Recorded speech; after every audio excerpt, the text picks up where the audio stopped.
Greetings everyone, Brad here with Mild-Mannered EDC.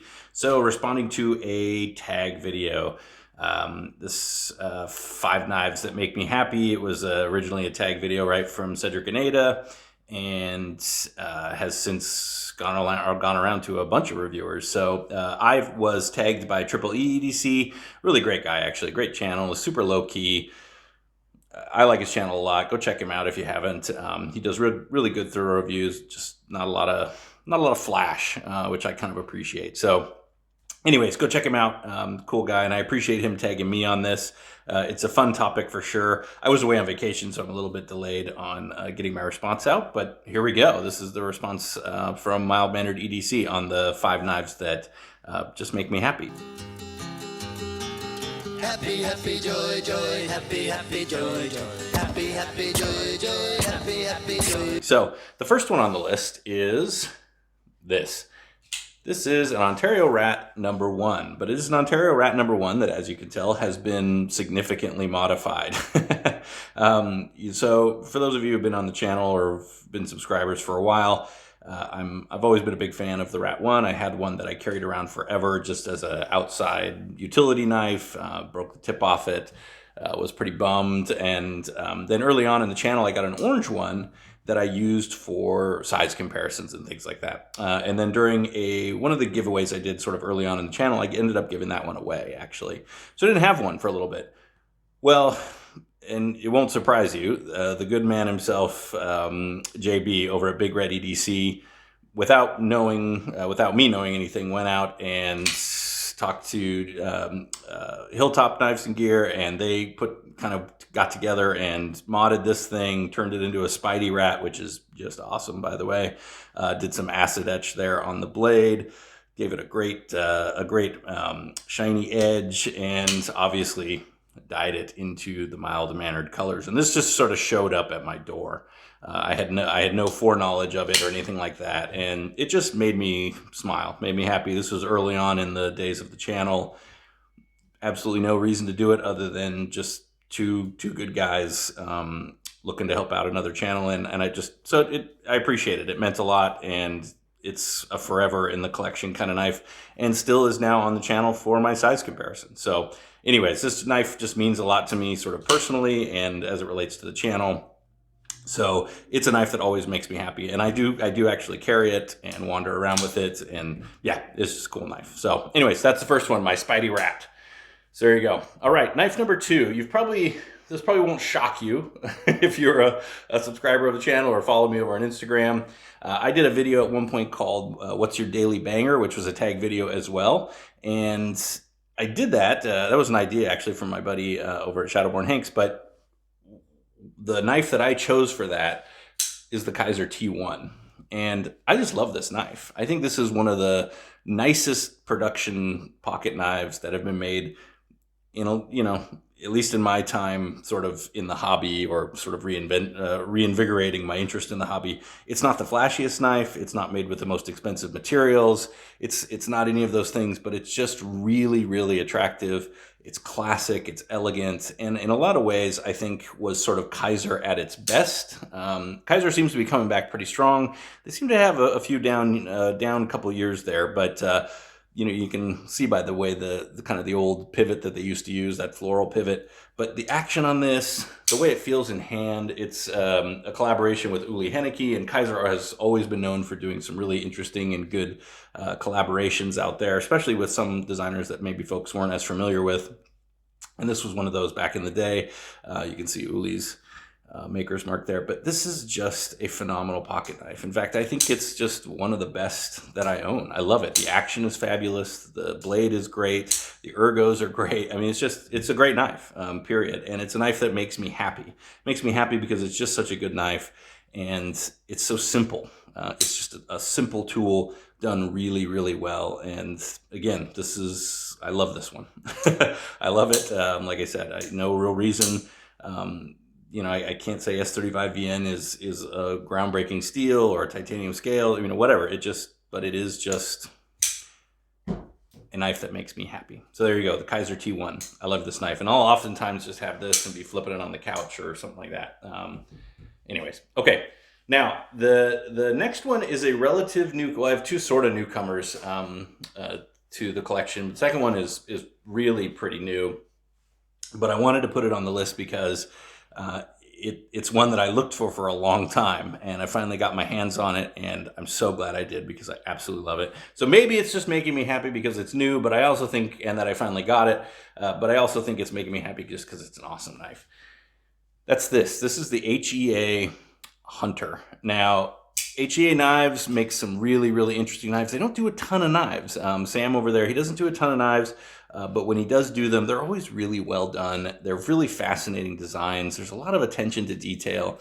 And this Hunter, it's a front flipper, which I love, and it's got a beautiful action. And just, you know, I remember watching reviews on this and was just like, oh, I got to get one of those. But they sell out in like 2 seconds because they're always a pretty limited number when they come out. And, you know, so I was searching and searching and searching, but you know, just the overall aesthetic. I love a good clip point, and this is sort of even a modified clip point a little bit.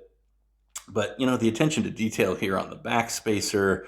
I love how the fuller sort of continues, or the fuller here kind of continues onto the scale, almost in an exact arc there.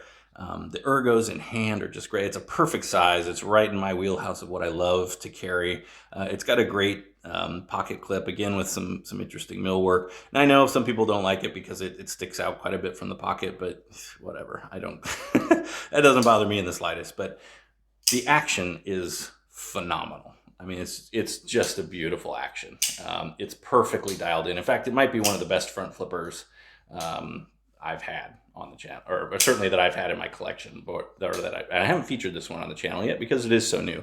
I suppose I can do that if you want. Let me know down in the comments. I know it's been around for like 2 years, but again, they were hard to find and not a lot of people had them. So anyways, I love this HEA Hunter. I picked this up from 7 Ready. Go check out his channel.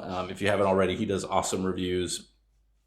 But I was just, yeah, got this thing. It's basically came in brand new condition. So I feel like I got a brand new knife that was designed like 2 years ago, but I've had this in and out of my pocket every day since I've had it, at least for some period of time. So anyways, this one makes me really happy. The HEA Designs Hunter, very, very cool knife. Yeah, that's on the list today. Okay. The next knife, I guess I'll do it in this order. Well, I'll do it in this order. So the next knife is more of a sentimental knife. The extraneous sentimentality. This is a Kershaw Black Gulch. This is an old knife. In fact, this knife is probably, let's see, if I do the math here.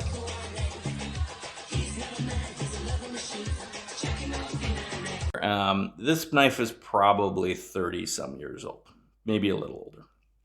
I got this when I started, Cub Scouts and then Boy Scouts. It was sort of my first, what I kind of thought of as like a real knife. It's a lockback. It's Kershaw used to kind of have these cool names they put on their stuff. I had one called, I think, the Elk something. That one, I forget what that one was. This was the Black Gulch though. As you can see there, I don't know the steel, but it was made in Japan. It's got some bubbling here on the bolsters, but again, this is a 30-year-old knife that basically sat in various, that one I used the heck out of when I was a kid and at scout camp or wherever it might have been, but also then sat in containers, boxes, in garages, wherever it might have been as I was going to college, came back to my home state after college. I mean, I actually hadn't had my hands on this for many, many, many years, in between kind of when I left, when I came back, started kind of reinvigorating my interest in the knife hobby. But this one just brings back a ton of memories for me from when I was a kid and really I always enjoyed knives. And this one I think was kind of that first official, I've got a big boy knife here. And I love it. I mean, it's still sharp. It's still sharp, even after all these years. And Kershaw, kind of back in the day, and I've said on this channel before, I got a soft spot for Kershaw, always have, probably always will. But, they used to really put a lot of, I think, kind of thought and energy in their designs, and they've had their ups and downs, but I feel like they're trying to kind of get back to that a little bit. And anyways, so this one just makes me happy. It's one I like to pull out and just kind of hang around with, and I love the back spring. I love this part in the close. Yeah, anyways. it's a fun knife, the Kershaw Black Gulch, and it's one that I'm really stoked that's still in my collection. Certainly by far one of the oldest in the collection. So there you go. All right. Now, final on the list, also relatively new, but not super, super new, at least for me, but it's within the last few months. And that is the first custom knife that I've ever actually ordered that was sort of fully custom, right? They made it, I picked everything from the color of the anodization of the screws to the type of pivot screw to the finish on the blade to the, anyways, it's this. This is the Booz Blade Arrow, but it's the custom arrow that that Mr. Booz has done a few orders on as he's kind of launched this custom side of things. There was an arrow that was out a number of years ago, but this one's fully customized in-house. And I got to tell you, I love this thing. I love it. Not only because I think it's just, I mean, come on, right? It's awesome looking. But, everything, like I said, from the pivot screw to, the anodization. I went kind of on this, this ice blue anodization route, but I kept the pocket clip in the backspacer a gray, which is sort of the inverse of my mini smoke, which has a blue backspacer and clip, and then the gray scale. So I kind of wanted an inverse of that. It has this really gorgeous, the camera's just not doing it justice. In fact, I think I need to clean the smudges off the blade there. Beautiful mirror stonewash. Yeah, right. I mean, it's just a gorgeous knife all around. There's some really cool etching and inscribing on the inside. This was number 12 of the ones that he's made so far. It just has information, the year it was made, all that kind of stuff, but it's all tucked away inside. I went with this infinity milling here on the scales, the titanium scale. So anyways, just having that custom experience on top of just a beautiful knife that's beautifully dialed in, wonderfully made, and just a really great experience working with Will Booz over there. I mean, he's just a classy guy and makes great knives, but it was just really a positive experience working for him or working with him on this. And these weren't cheap. These aren't inexpensive. But if he does another drop and you happen to see them, I've got a review coming out on this actually next week. Well, I guess from the date of when this publishes, but it'll be in the next few days. But yeah, really, really cool knife, and one that definitely makes me happy and that I think will probably be in the collection for a really long time. So there we go. Let's put them all out on the table here in a way that they can be seen. I'll try to do them in the order I did them here. Hopefully the camera's working there. So these are the 5 knives that make mild-mannered EDC happy for a variety of reasons. Some personal, some just hobby-based, whatever they might be. Sorry, I know those aren't all fitting on there, but anyways, you get the picture. Really appreciate it again. Thank you, Triple E EDC for the tag. Thanks to Pete over at Cedric Nada for starting this off. It was fun to see it get legs and see a bunch of videos come out and see other reviewers top 5. Everybody kind of took a little different take on that, and I really thought that was fun to watch those videos. So anyways, there you go. Thanks very much. I hope you've enjoyed this. Stay safe out there. Be mild-mannered to one another, and all the best.